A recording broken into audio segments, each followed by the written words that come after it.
Hi, Michael. How are you? Good. How are you, Greg? Good. I went to your official website. Production started 2014. It is now 2023. Understated question of the year. How much of this documentary has it really engulfed your life within the past decade? Am I assuming too much, or are you meeting me halfway and saying that's kind of the truth? Yeah,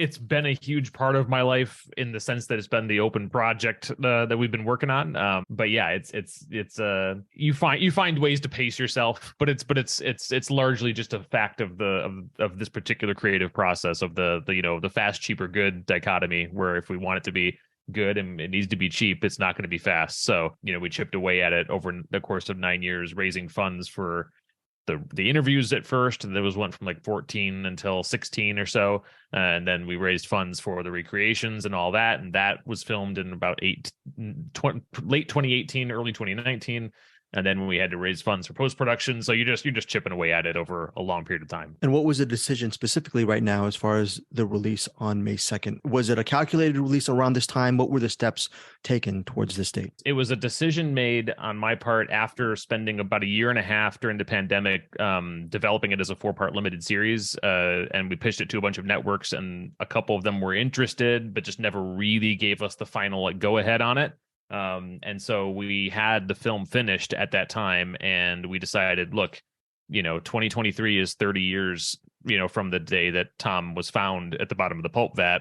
And in 2023, also, Keith Kutska, the supposed ringleader of the Monfils 6, is going to be up for parole again. So, like, the idea that we're going to hold on to this thing any longer doesn't make any sense. So we need to release this thing and get it out there, because it's a movie to us, but it's also, a real story with real people, and they deserve at a certain point having this story told. Speaking of the story told, when people watch this documentary and movie, so maybe on one level they're watching it as a movie for a quote unquote entertainment value, immersive value, but then there's that documentary side, which is the heart of it. You have two separate theories on what actually happened.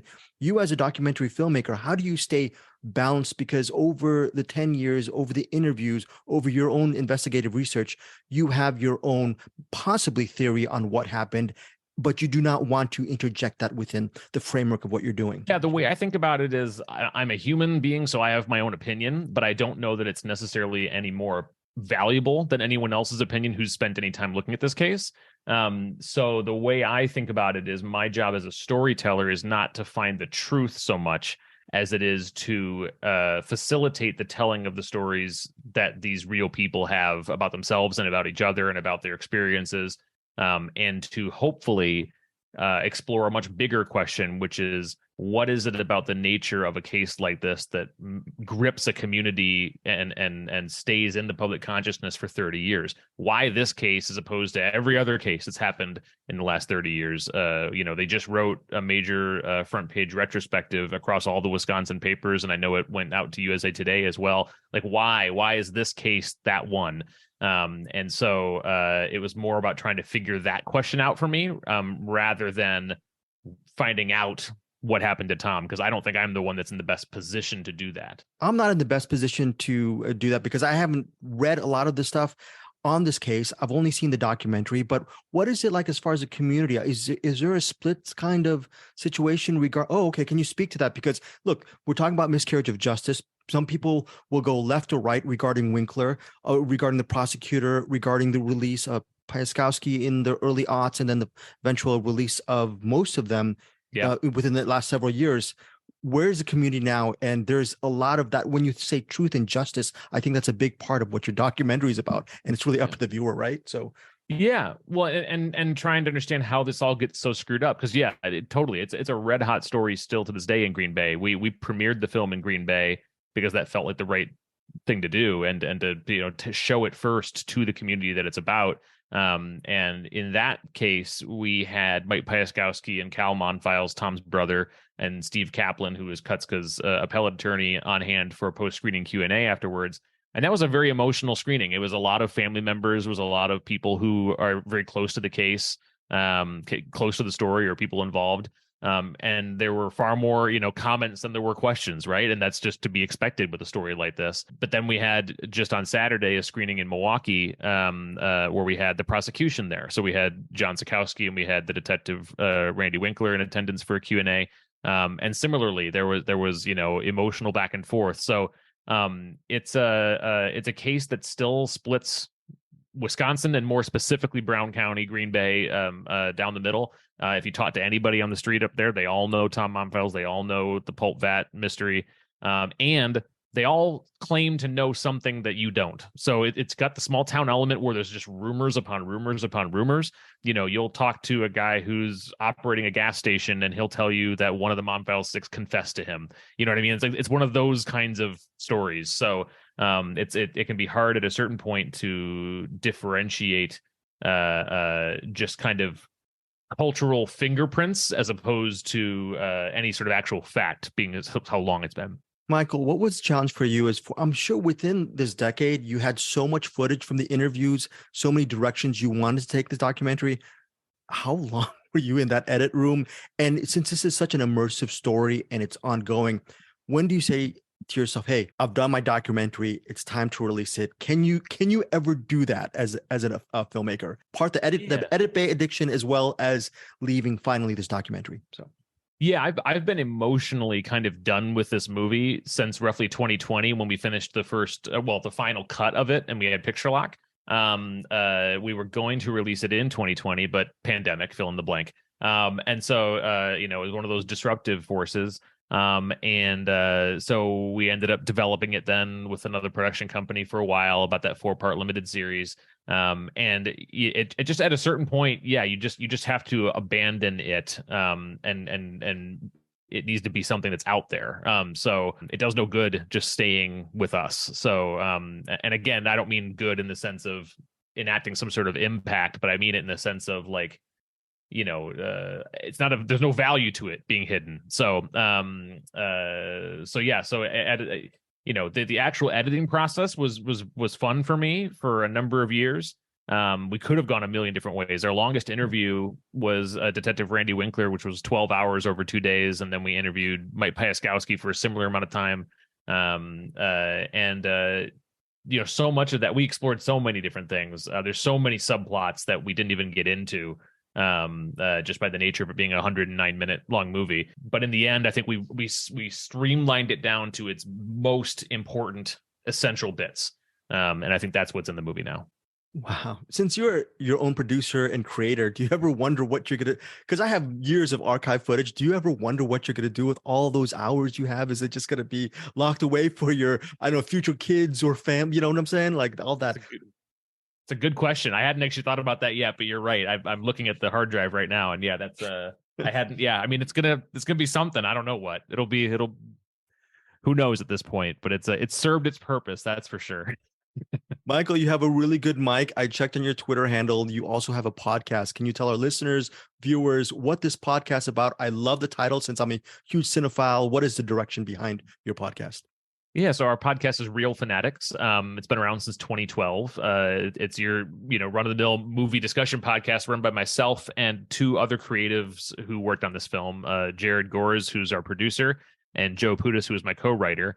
We started it because we're 3 best friends living in different cities at the time we started it, and still are actually. In terms of living in different cities. And it's a way for us to keep in touch and continue talking about film. And if it weren't for the podcast, we probably wouldn't have this movie because we would have drifted apart. So it's both been a creative source, and it has also been just a great way to stay in touch with each other and just talk about movies in the way that feels like, hanging out with your buddies at a bar talking about a film you just saw. Well, I'm going to have a movie question for you because I have my own movie podcast as well. Oh, we like to ask filmmakers and artists and actors to name just right off the top of their head a movie they feel that is absolutely underrated, underseen.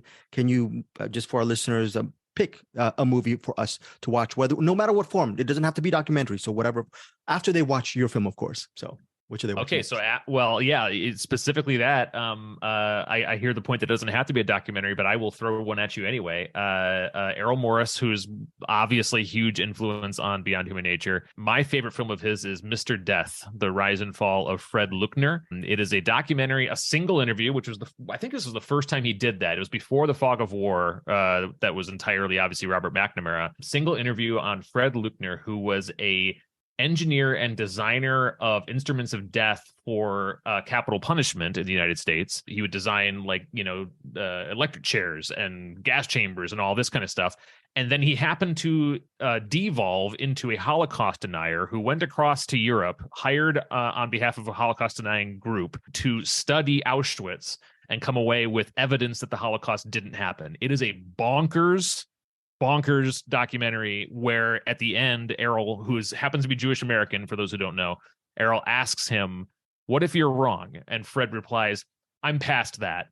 It's one of the most fascinating documentaries of a single interview you'll ever see. And I think most people who are like me would get a lot out of it. Michael, where are you right now as far as documentaries? Are you really, is that your number one passion as far as you to continue making documentary films? Are you going to jump to narrative filmmaking, and then you also podcast? Or where can we people see your stuff moving down the line? Where do you see your stuff? So the podcast is the most regular thing. I do commercials all the time through Story First Media, which has been around since 2009. Yeah, I've been producing another documentary, not directing, but the director is Trevor Banks, a good friend of mine who lives in Brooklyn. This is a music documentary, so it'll be a very nice change of pace for us, about Clyde Stubblefield, who was James Brown's original drummer, who is the most sampled drummer in hip hop history. You've heard him a million times and not known who it was. But he never got any royalties or returns because he wasn't credited on the original recordings in the 60s. So Trevor grew up knowing Clyde as a grandfather figure. He knew him from a very young age. So he's the perfect person to tell this story, and I'm thrilled that he's got me in his sidecar with this. But that's going to be an awesome kind of palate cleanser. We were just in New York at the end of last year interviewing Questlove, who sees himself as taking on Clyde's legacy and all that. So that's going to be very fun, and hopefully we'll have that out sometime in the next year. Great. I really love this documentary, Michael. Thank you so much for your time. There was one question I was going to ask, and I completely forgot. Oh, look, I'm going to be very stereotypical, and I apologize. Green Bay, did you ever grow up a sports fan, like either football or basketball? Absolutely. Yeah. So my two-part question for you has nothing to do with this documentary. Yeah. What did you think of Jonas's speech about the process and not it being a failure, the season being a failure? Oh yeah. Which I thought was very moving and on point. And then secondly, how's Jordan Love going to do? Great questions. I love this. An awesome change of pace. Giannis, that is exactly the mindset I want him to have. That is the mindset we all have as the people doing the thing. I have that about my films, right? No film is going to be a failure, even if it's not good, because it's a step in the right direction, right? However, as fans, absolutely it's a failure. But for the Packers, ironically, my first documentary was called Last Day at Lambeau. You can watch it for free online, and that's about Brett Favre leaving the Green Bay Packers back in 2008. So we just relived this again. Everyone's joking with me about how it's Last Day at Lambeau too. It won't be, in my opinion, until Aaron Rodgers wants to come play for the Vikings. That's the big twist that has yet to happen. But I'm hoping Jordan Love does well. He's handled this stuff well so far. He's kind of a black box for everyone because we haven't been watching the practices. But as with all mystery boxes, it could be something really good. So we'll wait and see. Is there heartache out there right now, or is it more like, hey, it's another chapter? 2 QBs in 30 years. It's time for another one. Maybe, and Jordan, he has that disposition and the arm. So. Dude, it's weird. That's one of the biggest differences from the Favre saga to the Rodgers saga is that when Favre left, it was heartbreak because you had signs in Lambeau Field saying, "Oh, Brett, never leave us," with hearts adorning the sign and all this stuff. Packers fans were really upset. They were protesting. It was a whole thing. This time around, it's like Packers fans are just sort of like, "Good, get rid." It's a really wild kind of 1-2 comparison. Michael, thank you so much for your time. Really love Beyond Human Nature. We'll check out Real Fanatics and hope to talk to you soon down the road. Thank you so much. I really appreciate it.